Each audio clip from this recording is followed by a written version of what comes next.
Bueno, ¿cómo están?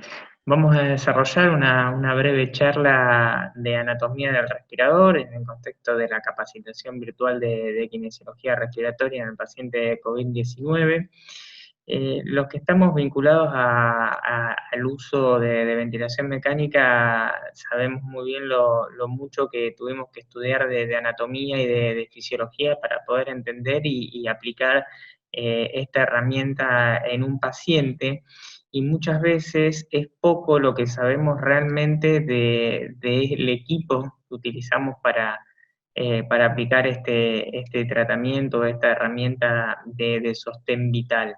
Por lo cual realmente es muy importante conocer cuáles son las prestaciones de los equipos que tenemos disponibles para utilizar, cómo controlan las variables, para entonces poder realmente planificar y entender la forma de aplicar ventilación mecánica en diferentes contextos clínicos.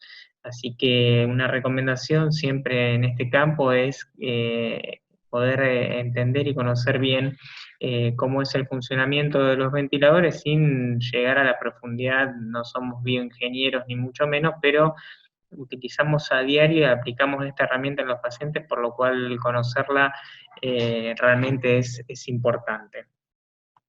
Entonces, para definir un ventilador mecánico podemos decir que es una máquina diseñada para administrar energía capaz de reemplazar o aumentar la función natural de ventilar, es decir, el trabajo respiratorio que deberían realizar los músculos del paciente, ¿sí? Entonces, el respirador lo que hace habitualmente es transmitir o generar una energía utilizada para reemplazar o ayudar a la bomba ventilatoria. Cuando hablamos de energía no estamos hablando más que de la presión mecánica que generan estos respiradores.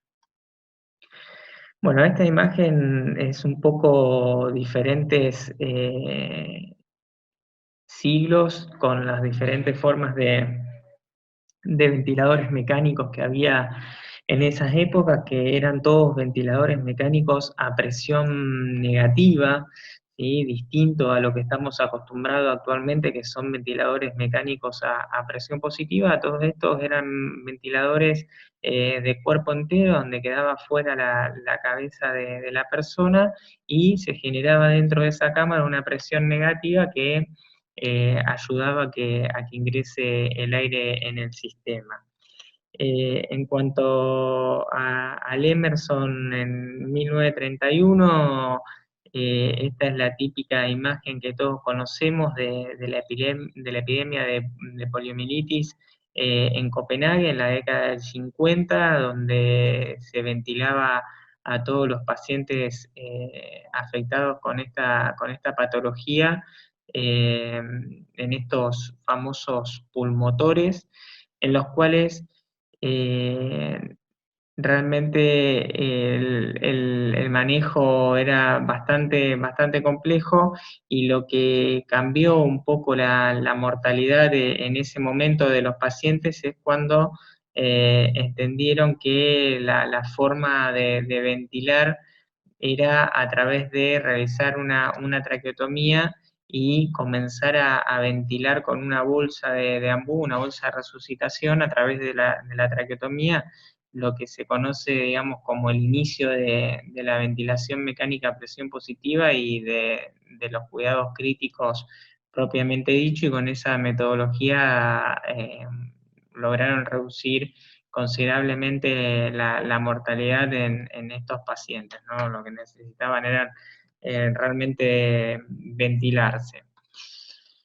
Bueno, en cuanto a lo que son respiradores, tenemos respiradores de primera generación. Son los de primera generación, estamos hablando de la década del 60, que son ventiladores muy simples, con control neumático de sus funciones, una FIO2 poco variable e inexacta, ciclaban por presión, disparo totalmente mecánico y lento, un flujo limitado y un monitoreo totalmente reducido al manómetro de presión, ¿sí? Tenían ausencia de alarmas y de ventilación de respaldo. Este equipo podemos tomar como ejemplo el BIRT, En cuanto a los respiradores de segunda generación, ya nos vamos a la década del 70, que empiezan a aparecer modos controlados por volumen, con control electrónico de sus funciones, mezcladores de aire y oxígeno que ciclaban por volumen, disparo electromecánico, que era algo más rápido que el disparo de los respiradores de primera generación, capacidad de generar mayor niveles de presión, espirómetros para monitorear el volumen exhalado, y se incorporan alarmas y la ventilación de apnea. Es decir, que estos equipos permitían hacer ventilación mandatoria intermitente sincronizada y CPAP, aparte de lo que era volumen control y presión control. En estos respiradores de segunda generación podemos tomar como ejemplo el Armstrong.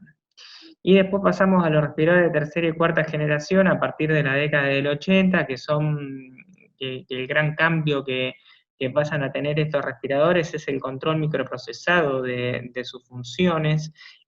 Vamos a tener modos controlados por presión, volumen o duales, control de caudales mediante válvulas proporcionales, capacidad de modificar la onda de flujo inspiratorio, una interfaz gráfica y un bucle cerrado que permite interactuar entre diferentes señales como target para que algunos modos puedan tomar alguna modificación ante determinadas señales.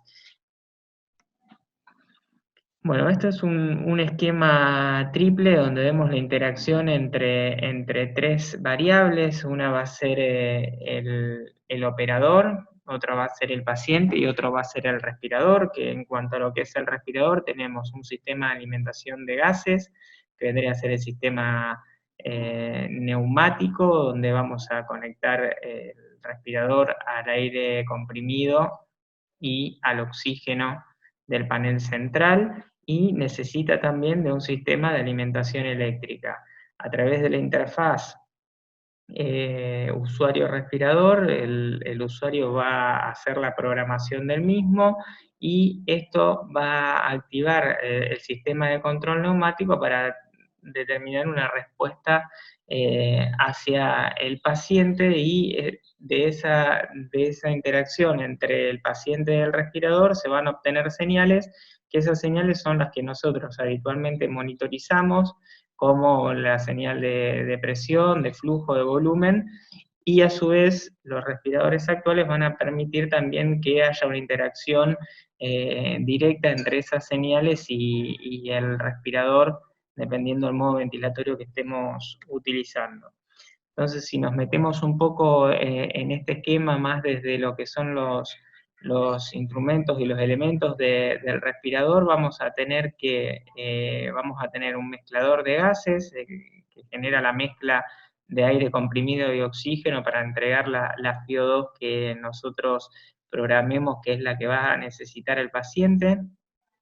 Eso tiene una válvula inspiratoria, un filtro, la humidificación, y va hacia el paciente. El paciente va a volver también a través de filtros hacia la válvula inspiratoria. Todo esto pasa a través del microprocesador del equipo, y se generan señales, que es lo que nosotros monitorizamos, y va a haber alarmas, etc.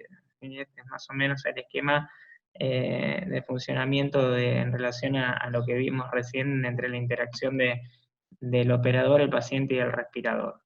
¿Sí? Bueno, esto es un poco los esquemas en cuanto a energía, la transmisión y conversión de la energía, el esquema de control, los sistemas de alarma, las ondas de gas que utilizan los respiradores.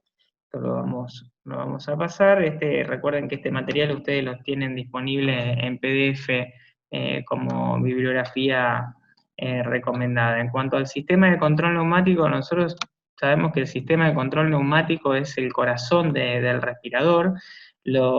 Tenemos los reguladores de presión, que la mayoría de los respiradores funcionan con presiones de alimentación que están entre los 3.5 y los 7 kilogramos centímetro cuadrado. lo que es reducida por los reguladores internos a niveles que oscilan entre los 0,5 a los 2,5 kilogramos centímetro cuadrado. Y esto es, digamos, cuando conectamos las mangueras de oxígeno de aire comprimido al panel central en la terapia, estos reguladores generan una reducción de la presión de ingreso hacia el respirador de estos gases para hacer una entrega regulada y segura de presión hacia el paciente. Ahí tenemos las válvulas proporcionales, que es la que se encargan de la dosificación aire-oxígeno, el caudal de flujo y el volumen, modulan su apertura y cierre en proporción a la corriente aplicada, a diferencia de las válvulas on-off. Y de acuerdo al diseño adoptado, los respiradores pueden tener una, dos o más válvulas proporcionales de diversos tipos.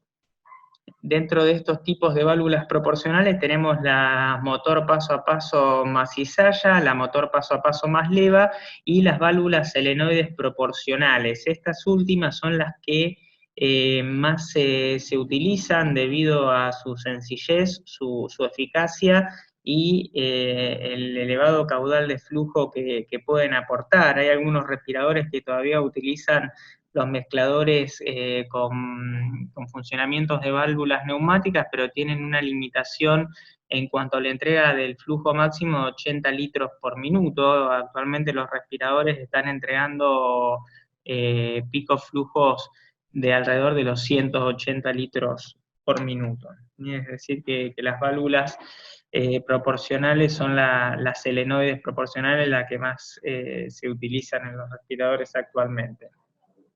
Entonces, en cuanto al selenoide proporcional, está conformado por un motor paso a paso que controla un vástago. Este al moverse va tapando uno o varios orificios regulados. De esta manera se obtiene un aumento de la resistencia al flujo que varía con la presión del vástago. En función del valor programado, el microprocesador va a mover el vástago y en consecuencia va a haber un aumento, una disminución de la resistencia ofrecida al flujo. Este tipo de controlador de flujo tiene siempre una fuente de gas regulada y conocida. Si se conoce la presión y se controla la resistencia, por medio de la posición del vástago se tiene en forma simplificada que el flujo va a ser igual a presión sobre resistencia.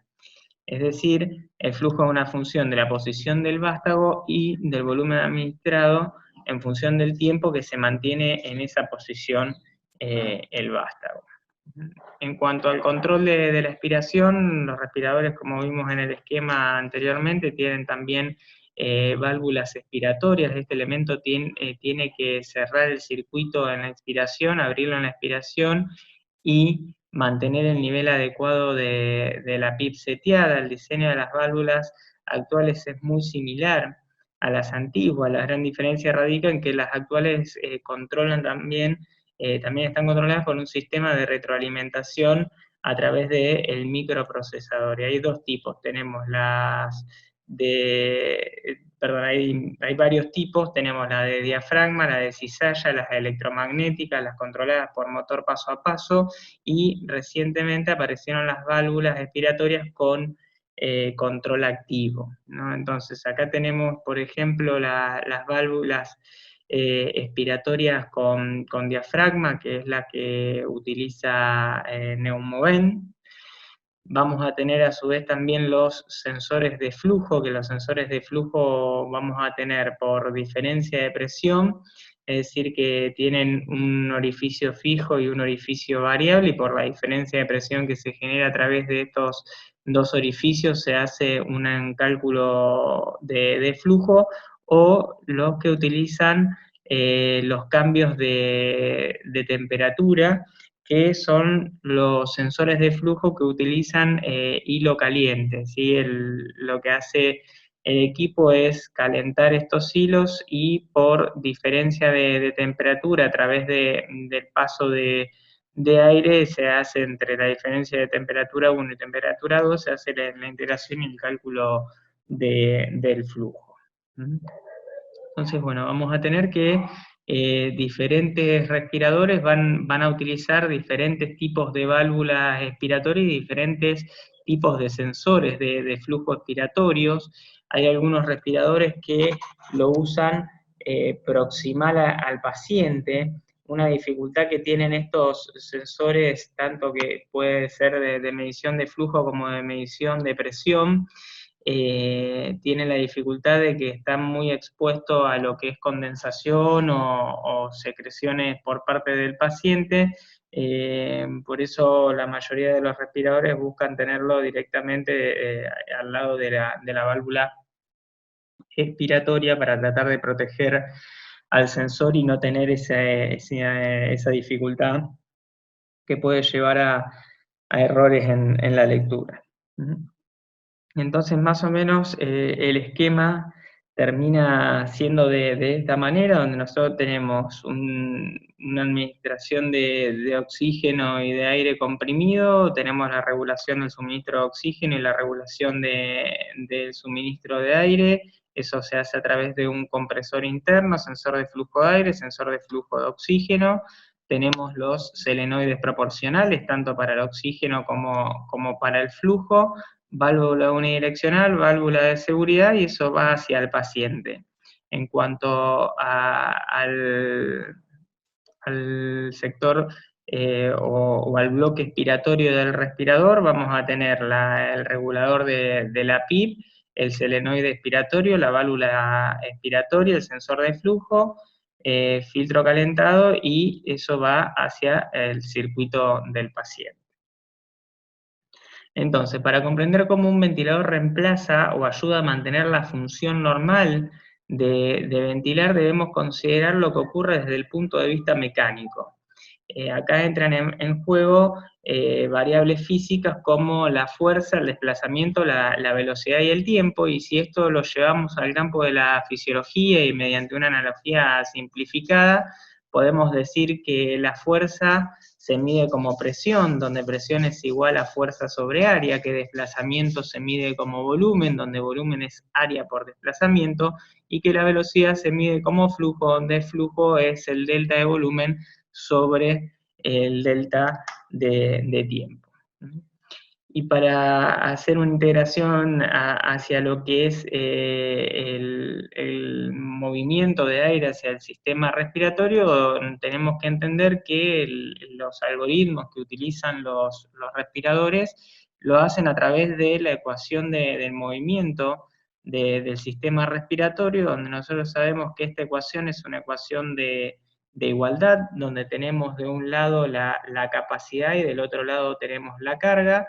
Por ende, siempre la capacidad tiene que ser igual a la carga para poder vencer esa carga de trabajo y que ingrese el aire al sistema. Entonces, en el caso de un paciente en respirador, vamos a tener que la capacidad o la presión total va a estar determinada por la presión muscular más la presión del respirador, y la carga va a estar determinada por el flujo, la resistencia del sistema respiratorio, más el volumen por la elastancia del sistema respiratorio, y en el caso de que el paciente desarrolle PIP intrínseca o autopip, se le suma la carga elástica umbral, es decir, el valor de PIP intrínseca. Entonces, más o menos queda el ventilador con circuito y paciente configurado de esta manera, ¿no? Donde tenemos la válvula de flujo, la válvula exhalatoria, rama inspiratoria, rama expiratoria, el paciente, y lo que es el transductor de presión y el transductor de flujo, que la mayoría de los respiradores actualmente lo tienen protegido detrás de la válvula, justamente para evitar eso que decíamos de la exposición de los sensores proximales a la condensación o a secreciones o sangre que pueda eliminar el paciente a través de la vía aérea. Bueno, eso es un rápido y breve resumen de los componentes más importantes y de cómo interactúan y funcionan los respiradores que utilizamos para aplicar este sostén vital en nuestros pacientes. Bueno, nos vemos próximamente. Saludos.